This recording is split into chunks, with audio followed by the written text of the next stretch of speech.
Music itself is pretty complex, and these different tones and pitches of the kind of music you can hear, whether it's fast or slow, whether it's like a brass band that highlights the umami taste. It's just impossible to do that with something that only has one note.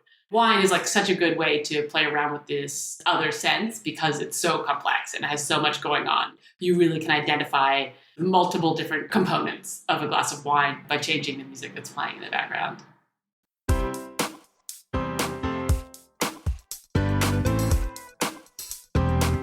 Do you have a thirst to learn about wine? Do you love stories about wonderfully obsessive people, hauntingly beautiful places, and amusingly awkward social situations? Well, that's the blend here on the Unreserved Wine Talk podcast. I'm your host, Natalie McShane, and each week I share with you unfiltered conversations with celebrities in the wine world, as well as confessions from my own tipsy journey as I write my third book on this subject. I'm so glad you're here. Now pass me that bottle, please, and let's get started. Welcome to episode 218. How does the shape of a restaurant table impact how much you eat? How can you use your music playlist to complement your menu? And which type of songs can make your wine taste more acidic? You'll hear those tips and stories in part 2 of our chat with Nell McShane Wulfhart. You don't need to have listened to part 1 from last week first, but I hope you'll go back if you missed it after you finish this one. 3 of you are going to win an audiobook of Off Menu about the secret science of food, drinks, and the dining experience. Nell's written a fascinating book. Just email me to tell me you want to win at natalie@nataliemclane.com. Now, a quick update on my upcoming memoir, Wine Witch on Fire, Rising from the Ashes of Divorce, Defamation, and Drinking Too Much. So one of the things that I learned while writing this book is that it's not a work of investigative journalism, even though I delve into some hard-hitting issues from online bullying to sexism in the workplace. The job of a memoirist is not to report on an issue or to keep updating it. This is especially true because most memoirs only look at one slice of time, like a year or two. The memoirist is not a reporter trying to inject some sense of equivalency by interviewing others mentioned in the book for their current status, although I did get friends and family members to read the book. A memoirist's job is simply to tell their story, and through that story and the subsequent reflections and realizations, the author hopes to connect with the reader on a very personal level. By the end, the reader feels as though we've had a rich and satisfying conversation over a glass of wine at the kitchen table. Here's a review from Nina Babbage, a beta reader from Kansas City, Kansas. Quote, "This memoir is excellent on 2 levels. 1, the personal level, going through a divorce, dealing with scandalous accusations, facing alcoholism. And 2, the industry level, sexism and gender bias in wine tasting. Women everywhere will identify with one or many aspects of the author's story. I really felt for her when her professionalism was under public attack. I think I would have just sunken into a depression. She wrote a book instead. Glad she did. The story needed to be told." 5 stars. Thank you, Nina. I've posted a link to a blog post called Diary of a Book Launch in the show notes at nataliemclane.com/218. This is also where I share more behind-the-scenes stories about the journey of taking this memoir from idea to publication. If you want a more intimate insider seat beside me on this journey, please let me know that you'd like to become a beta reader and get a sneak peek at this manuscript. Email me at natalie@nataliemclane.com. Okay, on with the show.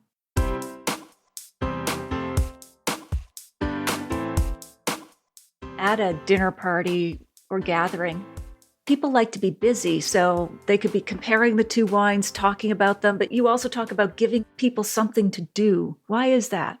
It's all about comfort, right? It's about making people comfortable and welcome in your home or at your event. And if you ever have an event and like maybe you're a little late getting the drinks out or there's nothing to eat, like people are just standing around like wondering what to do. This is scientifically proven that people are more comfortable when they have something to hold. Like, it's not just about the alcohol. It doesn't have to be an alcoholic drink, but that holding on to something makes people feel happier and more comfortable. And this effect is even amped up if that thing is warm. Like, truly the ideal thing to hold to make somebody feel comfortable is a warm bowl of something, Oh, wow. which might not be practical, but to give guests something to hold in their hands or something to do. Like, I interviewed Alison Roman, the chef, the food columnist for the book, and she says when people come to her house, she will either give them a drink or point them to the cocktail making station, let them mix their own, which also gives them something to do, or give them like a tiny task, like sorting out herbs, picking the good leaves off some stems or something like that, just to help people ease into the evening.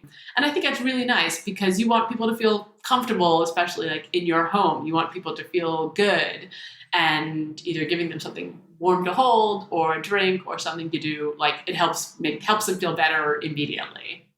I love that. Oh my goodness. My dinner parties are never going to be the same again after this conversation. Thank you. And so here's a vital tip. How do we get rid of people at the end of the night if they're staying too long? One of the funniest things I learned in the course of this book was that the way to have a good party is to have fewer chairs than there are people. So some people have to stand and Right. like move around and mingle, and people don't just like sit into the chair, like sit drinking and not make any effort. I thought that was a great party tip. So Yeah. Take away all the I guess chairs by the end of the night. I was just going to say, that's like one of the things Yeah. you could do is like you Oh, could just it get is. rid of all the chairs. Okay. It's not. And also that would be very weird. I mean, I'm often a fan of just saying like, that's it for me, go home. Right. But I understand most people don't want to do that. But a lot of it comes down to the music, to the playlist, like what kind of music you play. At the beginning of a party, you can play songs that make people feel comfortable, songs they recognize. Songs in C major tend to make people feel good and feel happy. Why C major? Is that a low tone or a high tone? Is that happy or sad? I don't know why C major. Like a lot of stuff in this book about music and how it can affect everything from pulling out a certain flavor in a glass of wine to making people feel more energized or making people feel ready to leave a party. And I don't think anyone actually really knows why. There's a lot of associations that we have with music and with sounds, that things that sound sweet or sound warm or sound cold. I don't think we actually have an explanation for why those things are true, but you can definitely develop a playlist that makes people feel more comfortable in the beginning of the night and like ready to go home at the end of the night. Oh, I love Which that. seems manipulative, but I don't think it is. Heavy metal at the end of the night. Oh, that might would make drive them me out of the energized, house actually. fast. Yeah. No, or just like turning up the volume. Also, you can do this with lighting too, to make people feel comfortable at a dinner party or at a regular party. You have like a lot of candles, you have the lighting turned to exactly the right dimness to make people, feel comfortable and look good or whatever. And at the end of the night, you could like turn it up a lot. And then people are like, okay, time to go. Time to go. Yes, you mentioned restaurants do that subtly, like Jen Ag in a Toronto restaurant. She might adjust the lights 7 or 8 times over the course of an evening so that diners don't even recognize what's happening or that the light is shifting. Exactly. Like she is like a lighting expert. And I asked her like, oh, do you think candles are important? And she said, it's not that I think candles are important. Candles are important. A good restaurant must have candles because it creates this lovely, warm, welcoming, cozy atmosphere. People look good. People feel good. Like they are essential. And actually, after I talked to her, I started using candles a lot more in my own house. Oh, that's lovely. Even just for myself. Yeah. I always feel they're tribal. Yeah. But the candles remind me of sort of gathering around almost the tribal campfire, but also they seem to almost come closest to holding a warm bowl of something, that comforting thing that you mentioned earlier. So I don't know, just has resonances of that for me. Yeah. Yeah, I hadn't even thought about that connection, but they do actually give off heat. Like they're literally warm in a way that, recessed lighting or something isn't. So yeah, I think that's a great point, actually. Cool. Okay. So how would a high-pitched song tune change our perception of, say, Pinot Noir, which is already, fairly racy, acidic wine? How would that change? Okay, so first of all, I should say that these things, they can change person to person, and they can change, depending on the kind of music exactly that you're listening to, the kind of wine you're drinking. And it is so much fun to play around with this stuff that like to really drink a glass of wine, Pinot Noir. For a lot of people, playing like a high-pitched music will will pull out more acid, it'll taste more acidic to them. And like playing something in lower notes will make it feel more full-bodied. But this is also something great to do at a party, is to give people a glass of wine and then change the music, change different kinds of songs. You can even just play like musical tones. It doesn't have to be an entire song or a real piece of music. And just ask people to taste the wine, again, in accordance with each noise, and to see how the wine actually tastes different, like how the flavors are different. It feels more acidic or more fruity or more oaky, because the music playing really can change that flavor in your mouth. I think it's just like, it's a fun thing to do to entertain yourself, and it's a great thing to do at a dinner party too. Oh, all kinds of dinner party activities. Yeah, cool. You would think I host a lot of dinner parties, but I really don't. I just have a lot of great tips for them. Yeah, well, whenever you do, your guests are going to be extremely busy. That's true. And you say that music has more of an impact on complex drinks than simple ones, like coffee or wine, for example, being more complex. Why is that? You know, if you're drinking something simple, just like, I don't know, sugar water or something, there's just like not that many different threads. There's nothing really to pull out except sweet taste. You know, there's no complexity. And music itself is pretty complex. And these different tones and pitches of the kind of music you can hear, whether it's fast or slow, whether it's like a brass band that highlights the umami taste or whatever, it's just impossible to do that with something that only has one note. And wine is like such a good way to play around with this other sense, because it's so complex and it has so much going on. Like you really can identify, you know, the multiple different components of a glass of wine by changing the music that's playing in the background. Huh. And you even talked to a coffee expert because it has similar complexity, having more than 400 flavor compounds. So music can really tease out some more than others. Yeah, and you can sort of use it to like fix the thing that you're serving. You know, if you go into the book, it'll give you all this in lots of detail. But if you made something that like a cake and it's not quite sweet enough, like you can kind of music that pulls out the sweetness, that highlights like the Mariah sweet Carey? taste. Like Mariah Carey, yeah, exactly. Yeah. Like, and something will literally taste more sweet. Like you can almost compensate in certain ways by changing the playlist rather than throwing the cake away and having to begin again. Oh, yeah. Okay, cool. And so noise also has a special impact when we're flying, so the engine. What happens then, and how should we change our food and drink choices in response? I love this because I also fly a lot, and I think it's really interesting. Airplane food in general, I think, is pretty interesting. Just do you? The way it's created. Okay. I mean, as a concept, I guess more than right. Like from a gastronomic point of view. Just any kind of mass-produced food, I think, is kind of interesting in a certain way. So when you're on a plane and you have this jet noise and, you know, there's lots of engine noise around you, most of your modalities are suppressed. So the way that you taste things, sweet, sour, bitter, your ability to recognize those things is suppressed because of the noise. But the one taste that is actually accentuated and emphasized is umami. So you can taste umami more when you are on a plane than you can when you're on the ground. Do they know why that is? Just the engine noise is doing that for some reason? I don't think they know why, but it has come up again and again. And something else that is helpful is crunchiness also. You're like the sense of crunchiness like also is accentuated on the plane. So I even know somebody who like gets a bag of pretzels and crumbles it up and puts it over their meal, like their main meal, just to add that thing because the crunchiness is like accentuated. That seems like a bridge too far, but you know, a lot of people out there probably will order a tomato juice or a Bloody Mary on the plane, and they would like never order that in a bar or make it at home. That's what I do. Tomato juice all the time. Yeah. Right. But like you probably don't drink tomato juice every morning in your house. It's bizarre. Tomato has so much umami in it. And so you can taste it more on the plane, more than a gin and tonic, more than a beer, more than a glass of wine. So, you know, we tend to order things like Bloody Marys on the plane because it tastes better, it tastes more, and the other things we order, like our ability to taste those is diminished. Which I think is just fascinating. And we don't know why, but it's interesting. Yeah, and even you say, order maybe pasta or cheese, like with lots of umami. I don't know. Again, just stretching the connections here, but maybe it's the low engine growl and then the savory, meaty, dark growl of umami. I don't know. Yeah, Somehow I don't know, but going absolutely together. having something with cheese or tomato sauce, yes, anything that is sort of, or mushrooms, anything that is sort of umami heavy is going to taste better on the plane than something that is low in umami. So yeah, that's definitely a recommendation. Now, this really surprised me. You say that we can tell the difference between hot and cold liquids by sound alone when they're being poured. How on earth do we do that? Again, I do not know.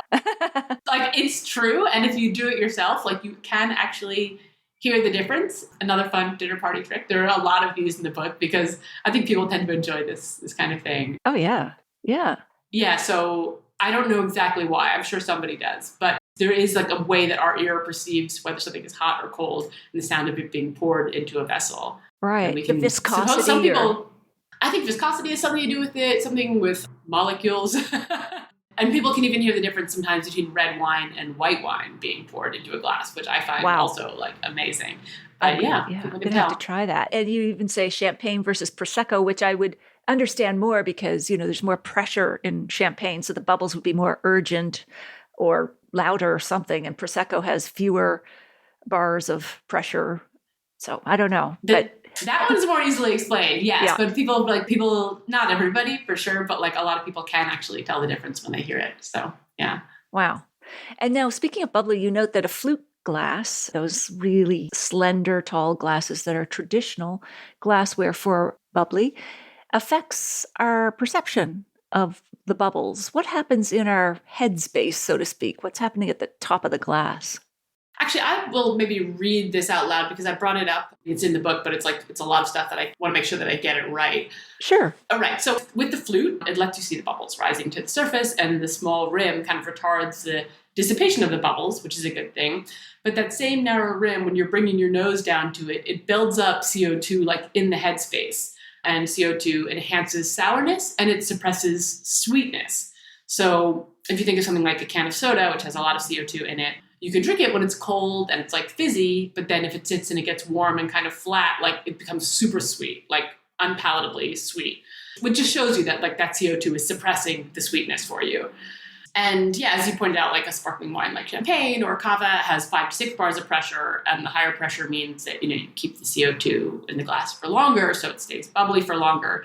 But Prosecco has 3 or 4 bars of pressure, so it goes flat faster. So one of the scientists I interviewed about this, she said, basically, flutes are for people who are drinking cheaper wines and they want the bubbles to stay around for longer. But then you can't smell the wine. You can't really get your nose into the flute. And the pleasure of the wine comes from the smelling it, not just looking at the bubbles. Most of the people I talked to actually said, like champagne glasses, the coupe, bubbles disappear too fast. With the flute, you can't smell it.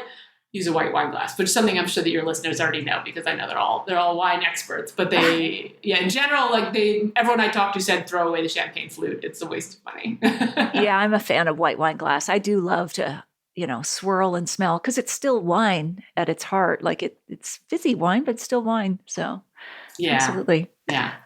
Now, you note even the shape of a table in a restaurant will change our dining experience. I found this fascinating. What happens, say, with square-shaped tables versus round tables? Well, you'll notice this especially if you wander into like a coffee shop. The way coffee shops do business is getting people in and getting people out. They do not want somebody sitting at the table with their laptop ordering like a single espresso and staying there for 4 hours. They depend on like business, right? High turnover. Sure. So the tables in a coffee shop will often be square. They'll have like sharp edges. While if you go to a cocktail bar, most of those tables you'll notice are going to be round, which encourages people to stay longer because they want you to stay longer in a cocktail bar. They want you to order lots of expensive cocktails, spend all your money. Shape is something I talk about a lot in the book because it really affects not just flavor, but yes, like our enjoyment and our comfort levels. In general, just as when you walk into a party and if somebody handed you a warm bowl to hold, you would feel comfortable, round things make us feel better and more comfortable and more likely to linger. So the shapes of those tables in those 2 places, like they're really there on purpose. Like those sharp edges are to encourage you to move along and not linger, while a round table in a cocktail bar is there to get you to stay all night long. Because you even say like sharp things, whether it's corners of tables or even something sharp on our plate, we'll adjust it just off north so that it's not pointing right at us or whatever. Like sharp means danger, usually knives and fangs and whatever else, claws. Right. Exactly. Yeah. We're always trying to be comfortable and we're always trying to be safe. And so, yes, avoiding sharp, pointy things seems to be not good. Yeah, stay away. So we try to avoid those. But on the other hand, those sharp and pointy things, they're also a signifier of flavor. Of like if you look at certain kinds of sweets, like a sour candy might be more likely to be like a square shape, like a starburst or something, which has a little punch, has a little, angularity to it, a little sharpness, while something sweet is much more likely to be round. Like the shapes really are sort of telling us what the flavor is going to be and what the taste is going to be. Oh my goodness. And then a square versus a round glass, how did that change the taste of whiskey? Well, roundness is, for most of us, it calls out sweetness. So like a dessert served on a round plate, we are going to perceive that as about 15% sweeter than a dessert served on a square plate. Okay. Like roundness means sweet. It makes us think of sweet. It makes us taste sweet. And so that's why so many of our glasses are round, to make us taste the sweetness in juice or in soda or in all those different kinds of things. So if you are trying to accentuate the sweet flavors in something, round glass is great. Or if you are trying to avoid this sweetness, like if you're trying to have a whiskey and you're trying to get to the deep, dark heart of it, if you serve it in a angled glass, in a square glass, it's going to have a different taste. Like you're going to experience less of the sweetness and more of the other tastes, more of the other flavors. The more peaty, smoky, or as you say, darker tastes, perhaps. Yes, exactly. Yes. Yeah. Cool. And you said that we actually will reduce our intake by about 20% or up to 20% with harder textured foods and smaller bites of food like crostinis versus a bigger thing serving of food? Texture is so important. That's something I really didn't know much about before I started researching this book, is like how important texture is when it comes to food and also drinks. But in the thing you're referring to, basically the more you chew on something, the more satiety you get from it. The more it feels filling, the more it feels satisfying. And that one of the ways that people have experimented with reducing the amount somebody eats is by giving them food that is literally harder to chew. I feel like one of the things about our modern life is that a lot of our food is pre-packaged. It's sort of almost pre-digested. Yeah, like a smoothie. A smoothie is True. like how you get your, right? Like that's how you get your vegetables or your fruits, like in a smoothie, or even peanut chicken butter nuggets. comes in a little packet, or chicken nuggets. Exactly. Like it Someone's is pre-processed. Yeah. Exactly. It really feels like that. White bread is soft. It falls apart in your mouth. So if you're looking to slow down how you eat or to get more satiety from the food on your plate, an easy way to do that is just to put more texture in the food. Like use a kind of rice that requires more chewing or a whole grain bread. These may seem obvious, but literally the more you chew, the less you eat. Wow. And is that because, it slows us down, but it also takes time for the stomach to signal we're full? We're not woofing it all down pre-digested food. We're taking our time and therefore we get the signal with less food already in us? Totally. And you can think about this like a meal replacement shake, right? Like you chug it down in 4 minutes, your lunch is finished. And your brain is not yet registered that you're full. It's just this weird sort of thing that requires no effort on your part, no chewing, hardly any digestion. Well, if you sat down to a big salad or something that had whole grains or even just chicken that has not been, used the example of the nugget, torn apart and then packed back together, it will make you feel more full. It takes you longer to eat it. And I don't think anyone would disagree that it's a nicer experience all around. Oh, sure. And even some of those meal replacement companies now have bars that you have to chew as opposed to the liquid drinks for that reason, right? I think so. Yeah. It's there's just something that feels more satisfying about really chewing and eating something than just about sucking it down and it's gone. And then you're like, what do I do with the rest of my lunch hour? Yes. Okay. So texture again, when we're shopping for wine, how can touch help or fool us? Like with, say, heavier bottles or the punts, the little indents in the bottom of the bottle?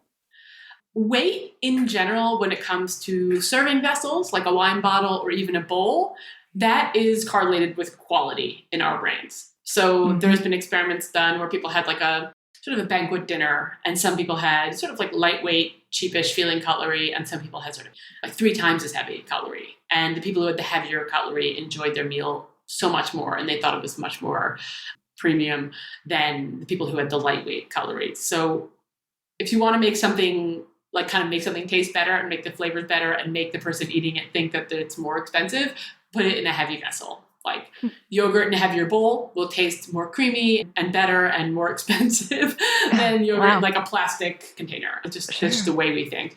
So when it comes to something like wine, the heaviness of the bottle is also an indicator of quality. The punt in the bottom is sort of a cheat's way of figuring out if the bottle is expensive because, it doesn't. Maybe you know this better than me. As far as I could find, there was like no reason for the punt except as an indicator of like, we have extra money. This is expensive, so we're going to use more glass. But people said, oh, maybe it's good for dispersing sediment, or maybe it's good for storage. But I haven't actually been able to confirm why the punt exists. Do you know? I don't, other than, of course, some servers use it. They put their thumb there in restaurants to serve the bottle so their hands aren't all over the bottle, because you want to show the label even as you're pouring. Hypothesis 1. Hypothesis 2 is just, I know punts are important sometimes for the pressure inside the bottle, but I think that's more for bubbly. So I don't know if they make the structure of the glass stronger, but that's something I'd like to know as well. So a little piece of homework there. Yes, if you find the answer, I would tell me. I would love to know because I talked to like lots of wine experts for this book. They had all different theories. No one had like a verifiable reason. Lots of theories, yes. Yeah, but like because it costs more money to create the punt, that wine is probably going to cost more, which correlates to how much we enjoy it. Labels, of course, I'm sure all your listeners know this, hugely important.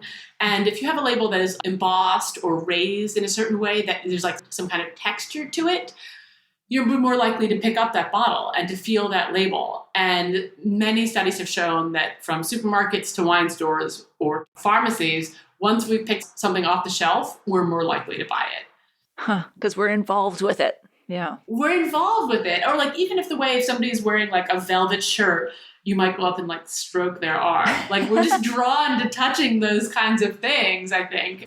And so like I think that's a great way to make people pick up more bottles of your wine, to make a label that like it looks like it would feel good to touch it. Absolutely. There's a California wine that I just had recently, and it has sort of like a velvet label, and I couldn't stop petting it. It was like, this is kind of, I don't know, this is weird. It felt beautiful though. It feels beautiful. I just had an Italian wine. The whole bottle was covered in very short velvet. Yeah. The whole bottle. It was black. Like you couldn't see what was inside the bottle. Wow. But it tasted delicious. I don't know. Maybe that's why. It was very appealing. Maybe. It's just setting your expectations. And before we leave heavier bottles, I should just say that it has been a trend in the wine industry to signal quality with these heavy bottles, but they have a tremendous downside impact on the environment. A case of wine, 12 bottles, can weigh 40 pounds on average, and only half of that is the liquid. It's the biggest single footprint that wine has on the environment is the packaging and then shipping that glass. Plus, of course, there's a shortage of the type of sand used to make glass. So really, there are some reviewers who are starting to comment in tasting notes, this is in a heavy bottle. Come on, guys, like get with it. At least reduce the heaviness or find different packaging too that's more environmentally friendly. So that is so interesting to me. I think that's fascinating. But right, because we have that association of weight with quality, I mean, that's why, like, no matter how good the wine in the box is, people are not going to think it is as good as wine in the bottle. And it comes to the same with, like, 2x4. It's like, and it got like when you talk about the cork versus screw top. When I talked earlier about the auditory cues that make us anticipate something, like the sound of the cork coming out of the bottle, you're going to enjoy that wine more than if somebody unscrews the cap. Like, because those sounds signal quality or lack of quality to us, no matter how fair or unfair that is. So I totally understand that, like, people would be reluctant to stop packaging their wine in heavy bottles because there is a real association for the wine drinker with quality and heaviness. There is. And conversely, It's been a hard road for premium wines to get into box formats, especially bag and box, because there's still that, got one more for you, Car Bordeaux, like that cheap image Yeah. of the wine in the box. That just, it's really hard to signal that. Sorry, can I just ask you a question? You said especially bag and box. Is there box wine that doesn't have a bag inside? Yes, now they've got, well, Tetra Paks, I'm thinking, and they've got inert inner packaging that doesn't affect the taste of the wine. But yeah, there's also now bottles that are in the bottle shape, but they're made from paper or cardboard. They're really freaky. Really? Yeah, and there's even bottles now that are thin and they're cardboard, and you can fit them through traditional mail slots. So you can mail your wine. I don't know if there are regulations. I'm sure there's regulations on mailing alcohol, but package-wise, they can fit through the thin mail slots of mailboxes and that sort of thing. A full bottle. That's blowing my mind. I never imagined such a thing, right? But yeah. I know. The packaging innovation is, yeah. And aluminum cans, I think, are among the best environmentally because most aluminum that's circulating in the world, most of it has been around for 10 years. So it's been recycled and recycled and recycled. Whereas styrofoam isn't and lasts 1,000 years. You can't even destroy it. So, a lot of wine is shipped with styrofoam inserts. So, yeah, welcome to the packaging show, folks. I think packaging is also really interesting. Yeah. There's a lot of stuff about packaging in the book. But you're right about like aluminum being the most easily recycled thing and therefore the best thing to buy. And even though I've always been an adherent of drinking beer out of a bottle rather than a can. I just don't like drinking things out of cans, but for quality association reasons, because it feels to me more, expensive, more quality to drink something out of glass than it does to drink it out of aluminum. But I have started buying more cans than bottles now because of that recycling reason. And then I just pour it into a glass. So absolutely. And of course, cans are lighter to ship. They don't expend as much fossil fuels to ship them. But also, I've heard that 90% of wine bottles are not recycled. That glass is actually not getting recycled. I don't know if we don't have the capacity for it or it's too expensive to recycle it in those molten furnaces where they create glass. But yeah, glass is not a good thing when it comes to wine bottles, or wine.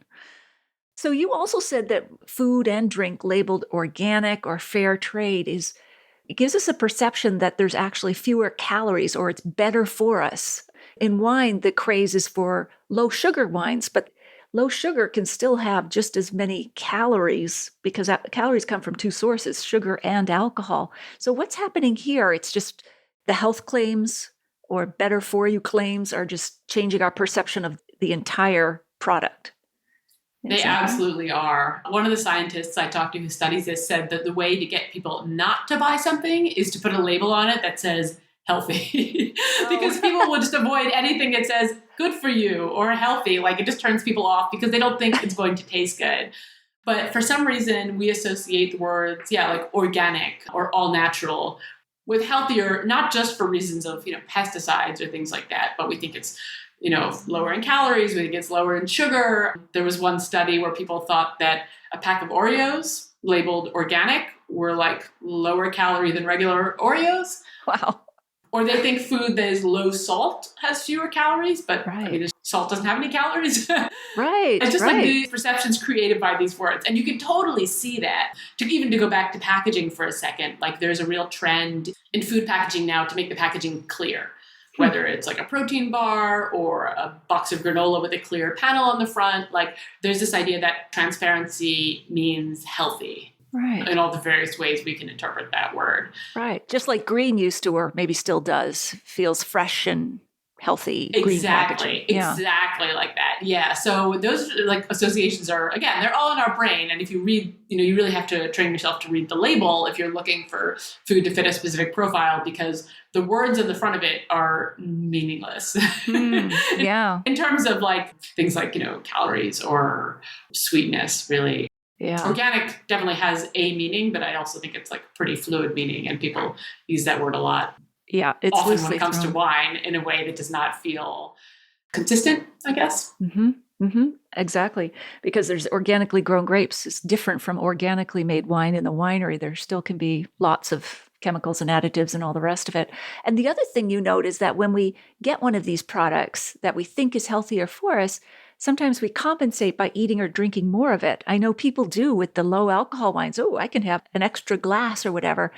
And I guess perhaps up to a certain extent, you want to just have a certain amount of alcohol by volume units. But I think we often overcompensate when we perceive that the product is better for us.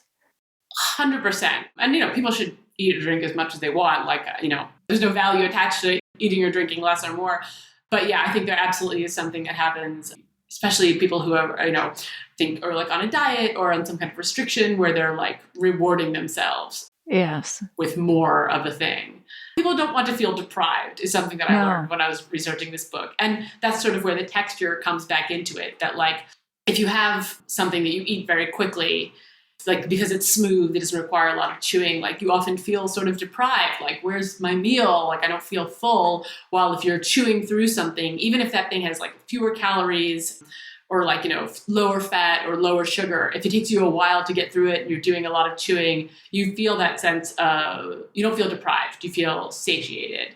And that's like honestly the most important thing. Like people are not good at feeling deprived or sort of shortchanged, which I think is why they might have 2 packets of the low calorie thing or 2 glasses of the low alcohol wine. Like we don't want to feel cheated in any way. No, that's true. My mom was on and off Weight Watchers diet meal plan as I was growing up.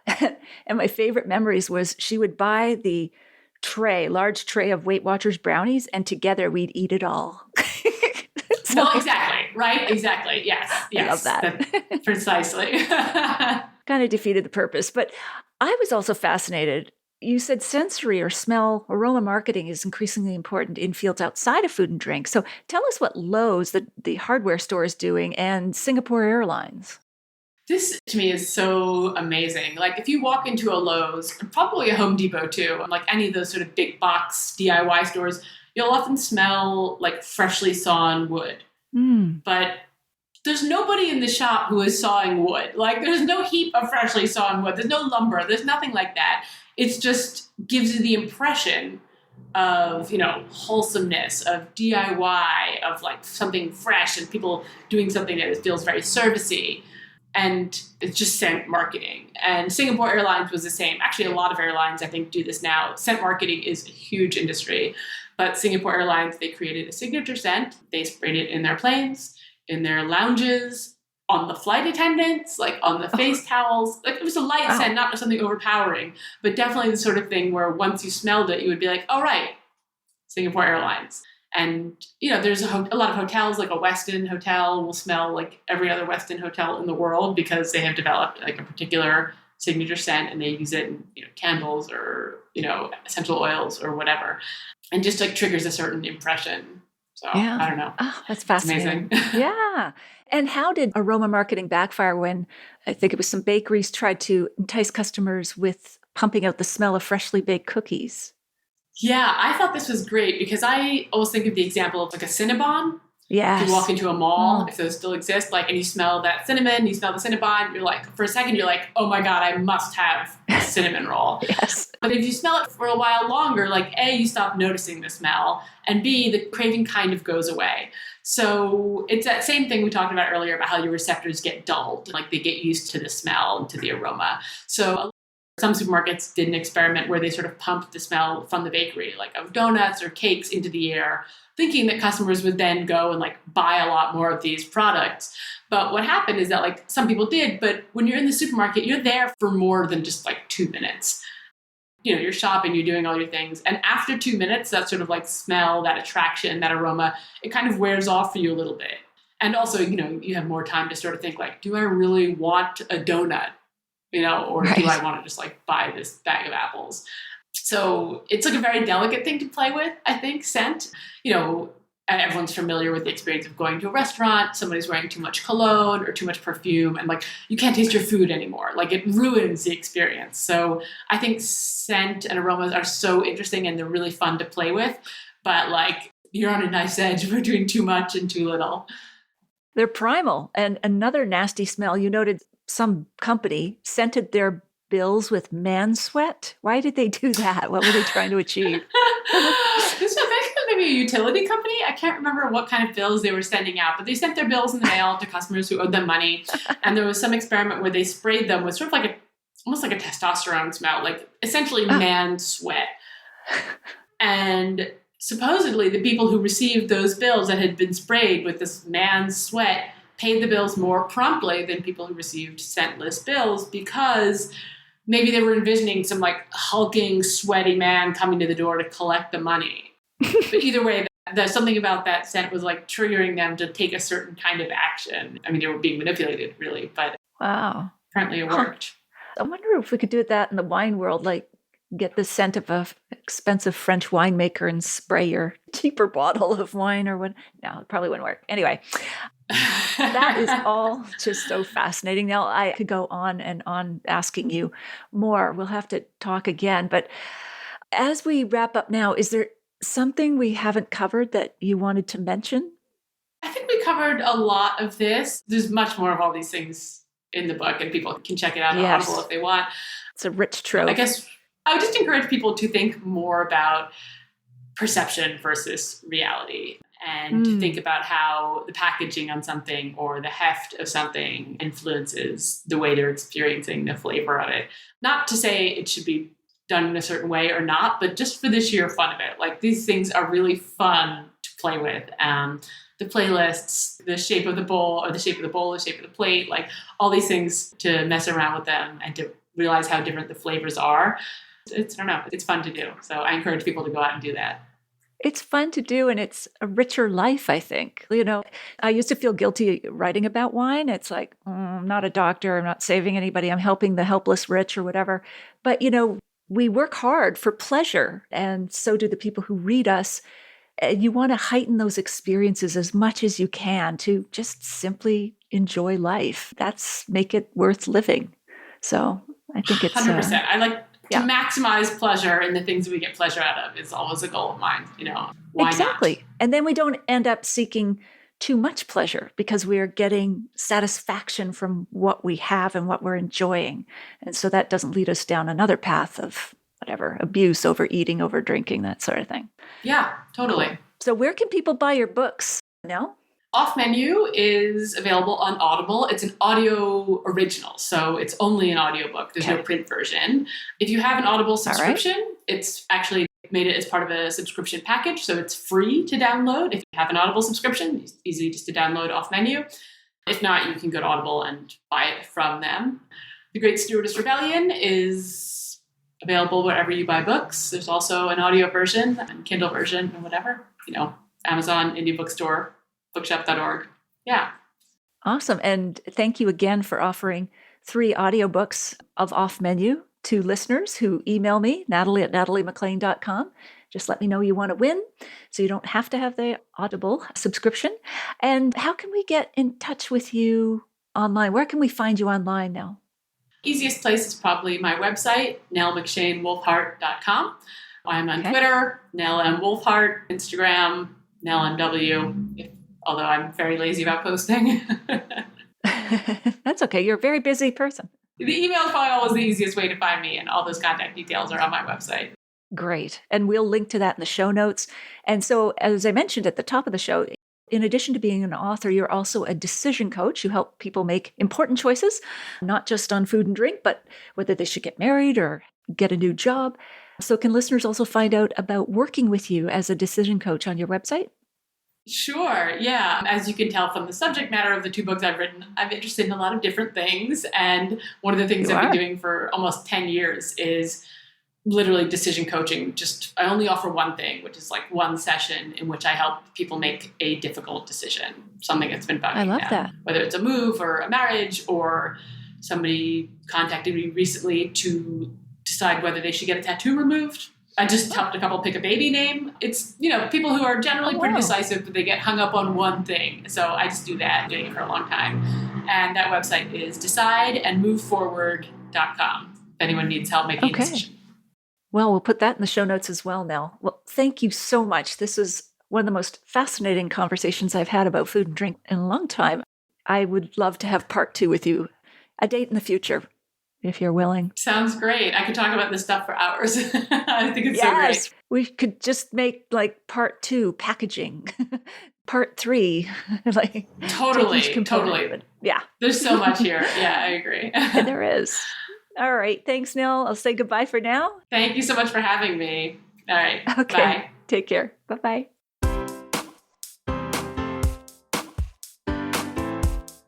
Well, there you have it. I hope you enjoyed my chat with Nell. Here are my takeaways.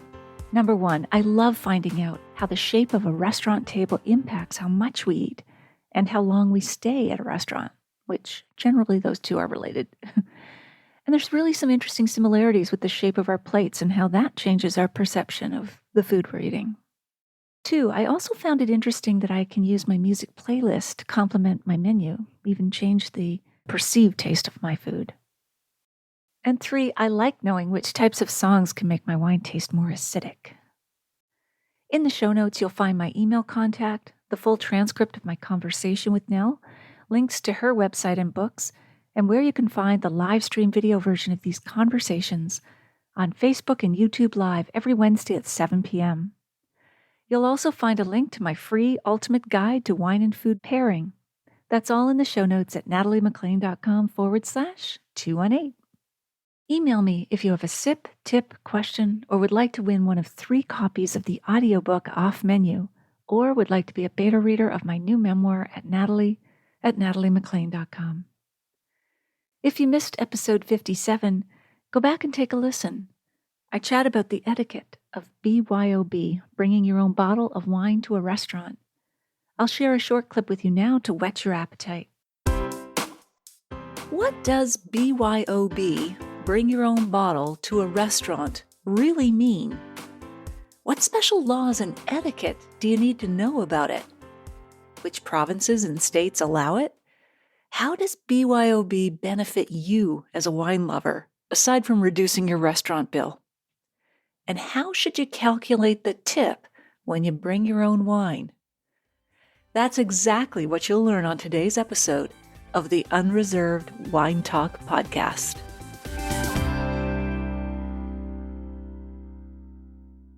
If you liked this episode, please email or tell one friend about it this week, especially someone you know who'd be interested in the wines, tips, and stories we shared.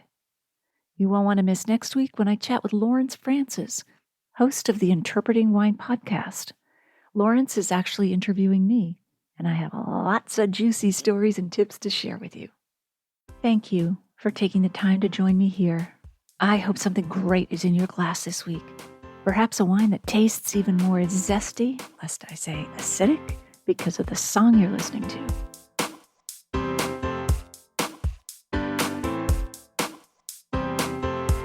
You don't want to miss one juicy episode of this podcast, especially the secret, full-bodied bonus episodes that I don't announce on social media. So, subscribe for free now at nataliemclain.com/subscribe. Meet me here next week. Cheers.